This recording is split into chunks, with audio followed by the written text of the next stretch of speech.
How to cope being an empath. Walking a mile in someone else's shoes isn't just an expression.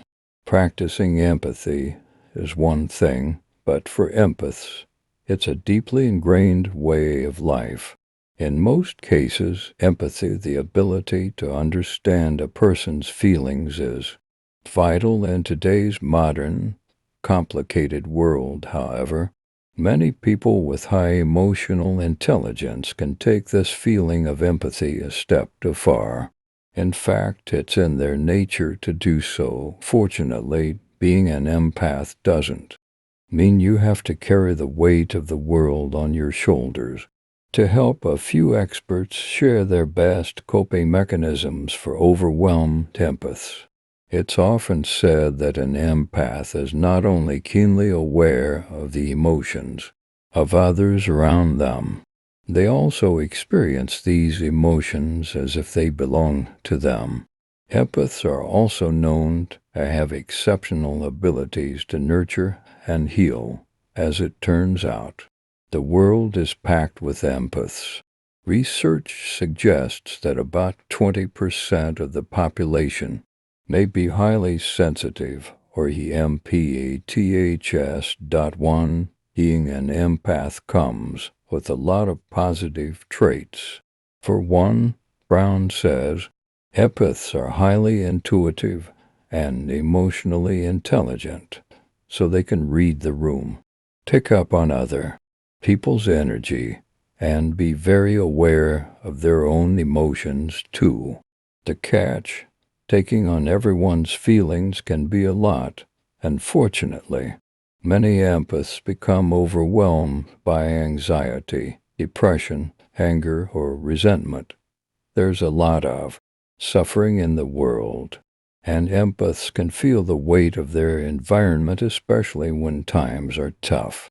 It's hard to simply turn down your empathy, and that might leave you feeling exhausted at the end of the day. It might be challenging to put yourself first, but self-care is a must for any empath. To help, add some self-care activities or time without activities that bring you joy or fulfillment to your schedule. These could include napping, working out, going for a walk, reading to your kids, cooking, dancing to your favorite playlist, taking a luxurious bath.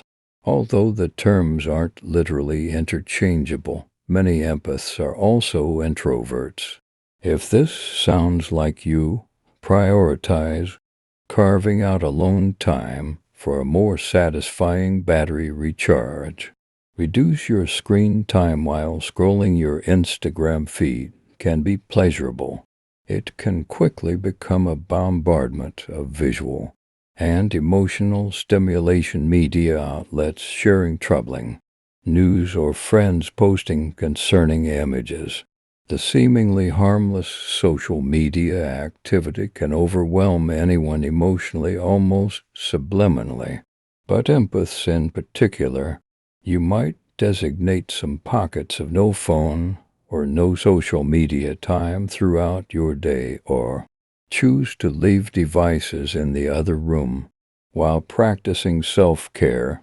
When you cut your screen time, and spend more time and energy taking care of yourself, you can be there for your community as your full, empathetic self. Rest and recharge so you can show up. Set emotional and physical boundaries very often. Being an empath means getting all consumed by the constant news cycle and your loved one's stress.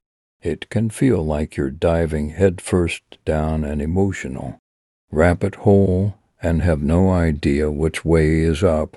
A challenge of being an empath is to practice boundaries between the physical and emotional experiences of others and yourself.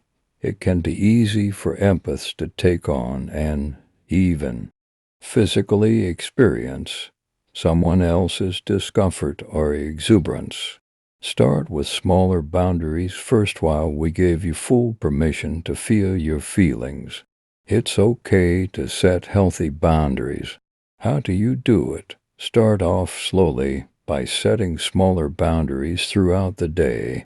For example, if the nonstop news cycle is a common source of distress, leave your phone in another room while you work. Eventually, you can set some boundaries with those who drain your energy. For instance, if your friends or siblings always come to you to vent their feelings because they know what a good and compassionate listener you are, you can practice saying, "I'm not able to chat about this right now, but can I call you back soon? Can we talk about this later when I'm more ready to listen?"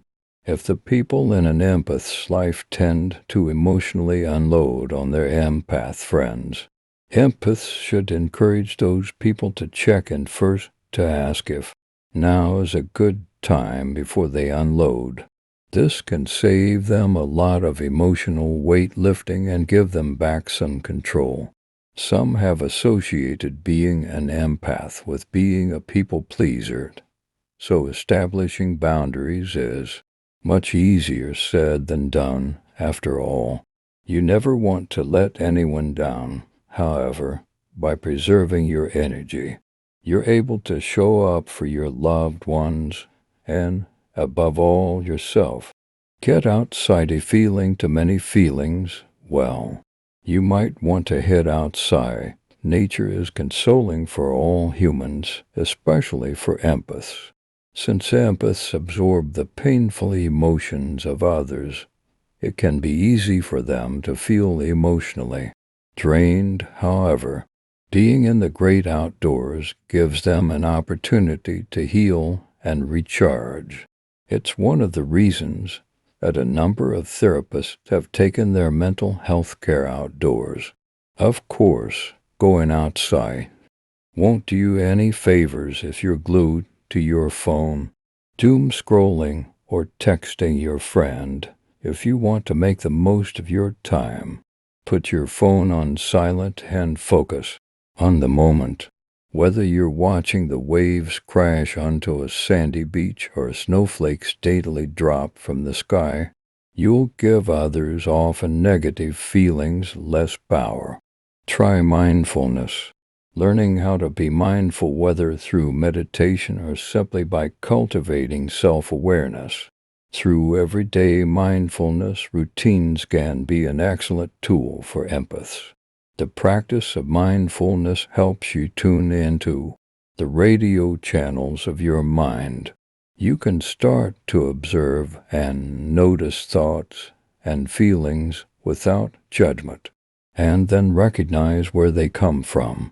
You'll gradually become aware of thought loops and emotional patterns, positive patterns as well as those that aren't serving you.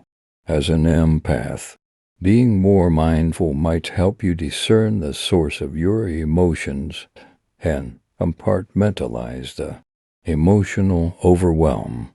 Are these my feelings, or am I bummed out because I saw a terrible disaster story on the news, or because my partner is in a foul mood from work? How is it affecting me, and why?